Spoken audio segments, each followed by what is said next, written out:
អូនមនុស្សស្រីសំលុយដូចជាមិនសល់លុយបានទេអូនអញ្ចឹងទៅបងសំវិញល្អជាង đây càng lối lọ đây ta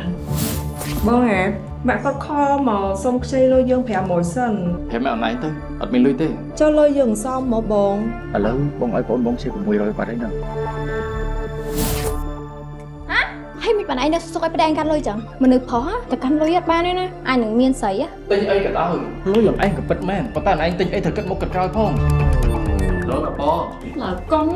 បាត់មុខយូរស្មានតែលេងមកឯតា បងលឺថាឯងចង់បានរបស់នឹងយូរហើយ មើលទៅថ្លៃណា សម្រាប់អូនឯងទោះជាថ្លៃប៉ុណ្ណាក៏មិនអីដែរ សន្យាជាមួយអូនថាត្រូវតែលេងប្រពន្ធបងឲ្យដាច់ពួកអីអូនអត់ចង់ថា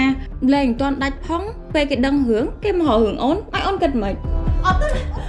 ខ្ញុំមិនអាចលើកលែងធ្វើបងឯងបានទេមិនមកបងឯងយកគេមកគេទៅលើខែខ្ញុំ ភាពយន្តជីវិតរឿងប្តីកាន់លុយ